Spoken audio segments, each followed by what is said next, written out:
manque aussi un petit peu aujourd'hui au Maroc, c'est de créer ces leaders qui commençons par... Il y a une chronologie de toute façon, on ne va pas attaquer l'international dès le premier jour. On deviendra un leader local, on deviendra un leader régional par la suite, et pourquoi pas aspirer à devenir un leader mondial. C'est aujourd'hui, et grâce à la mondialisation qui s'est opérée sur les dernières années, accessible à tout le monde et c'est devenu plus ou moins démocratique. Donc les barrières à l'entrée, ils sont en train de tomber et aujourd'hui, dans l'économie, si je reviens par exemple à l'économie du service ou du numérique, il n'y a aucun frein. Vous pouvez créer un WhatsApp et le vendre demain à 19 milliards de dollars. Ces gens-là, ils n'ont pas vu, par exemple, si on prend ces gens-là, ils n'ont pas vu autour d'eux, ils auraient pu vendre il y a quelques années où ils travaillaient en générant du déficit, mais ils avaient une vision. Ils savaient où est-ce qu'ils voulaient aller et ils ont attendu jusqu'au jour où ils ont atteint la valeur optimale. Et on l'a vu avec la session qui s'est opérée avec des chiffres qui sont astronomiques. Maintenant, je vais revenir par rapport à la question de la culture, comment développer cet état d'esprit entrepreneurial. Je dirais qu'effectivement, je rejoins Céline, il n'y a pas de baguette magique. Donc c'est quelque chose qui, à un moment ou à un autre, se manifeste en nous. Il faut se mettre dans je dirais, dans une logique et dans une démarche positive, se mettre dans le sens du courant pour être peut-être emporté par ce courant-là, mais on ne devient pas entrepreneur parce qu'on le veut. Enfin, oui, en quelque sorte, mais il y a aussi des gens qui ne le deviendront pas parce que, on l'a dit, ils vont peut-être voir que les obstacles au lieu de voir l'espérance mathématique de réaliser quelque chose de meilleur. Comment il ne faut pas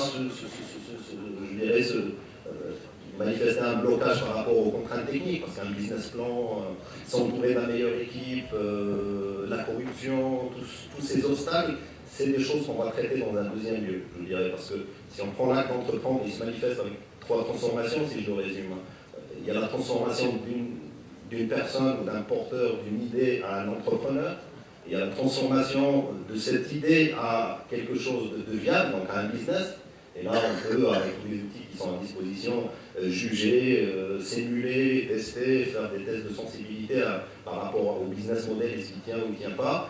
Et il y a la dimension, bien sûr, humaine, où on transforme une équipe de gens disparates qu'on réunit autour de ce projet-là en une entreprise. Donc, vous le voyez, à travers trois transformations, on arrive finalement à quelque chose qui est l'entreprise, qui est un système harmonieux, qui est le résultat, qui encadre toute cette, je dirais, tout cet acte d'entreprendre depuis son démarrage.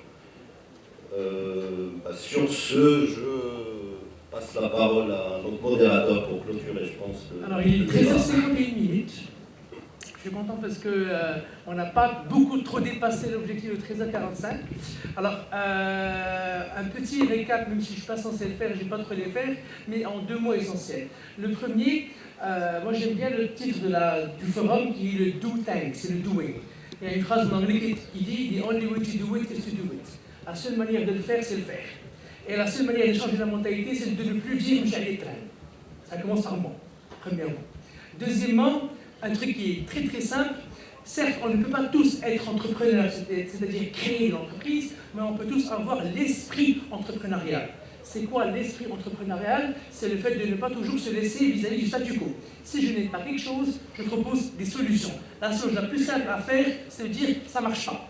ما خدامش ما خدامش ما خدامش ما خدامش ما كاين ما يدار ما كاين ما يدار ما كاين ما يدار نقدروا نبقاو حتى غدا ولكن فين كاين la variable c'est le fait de donner des solutions. Quand on donne des solutions, c'est là où on apporte des alternatives. La solution commence d'abord par moi et après mon environnement. Alors, merci beaucoup pour cette aventure très intéressante. Oui, c'est une question d'intervention. Allez-y. De l'AFM, chargée des développement régional, etc.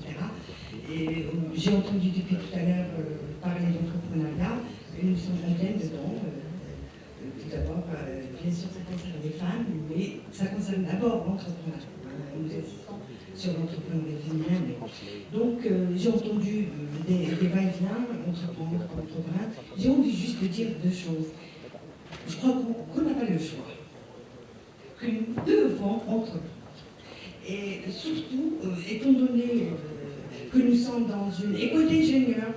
Donc, je n'aime pas beaucoup cette idée de dire est-ce qu'on entreprend, est-ce qu'on... On n'a pas le choix, nous sommes dans un pays de 48% d'analphabètes et nous nous trouvons dans la crème des crèmes. Donc, il faut avoir dans la tête que nous devons entreprendre. Là où nous sommes, c'est-à-dire nous pouvons être chef d'entreprise, entreprendre en bonne et due forme, ou bien un salarié est là, prendre le risque, prendre la responsabilité, se lancer.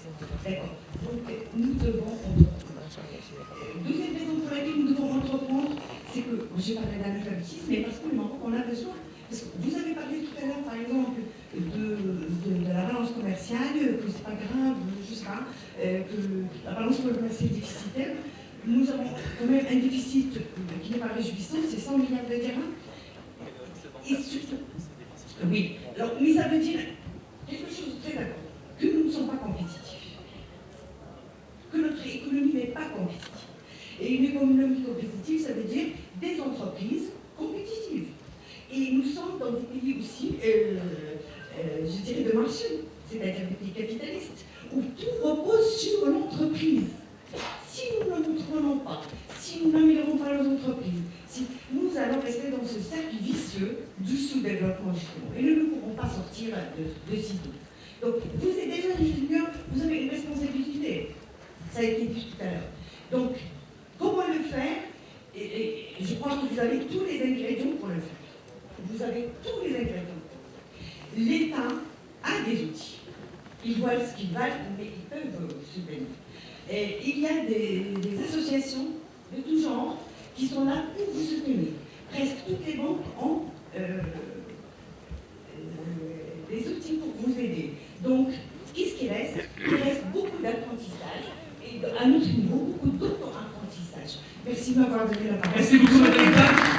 Alors, pour clôturer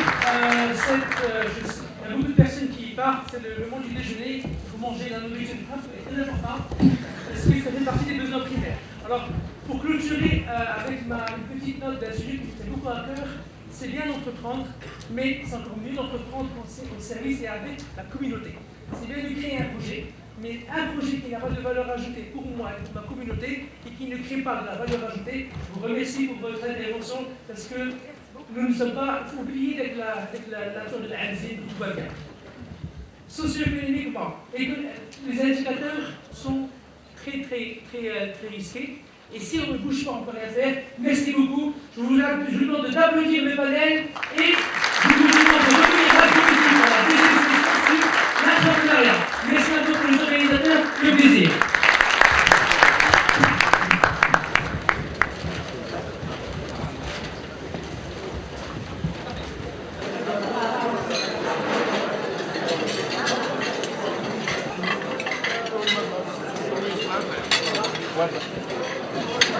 Yes.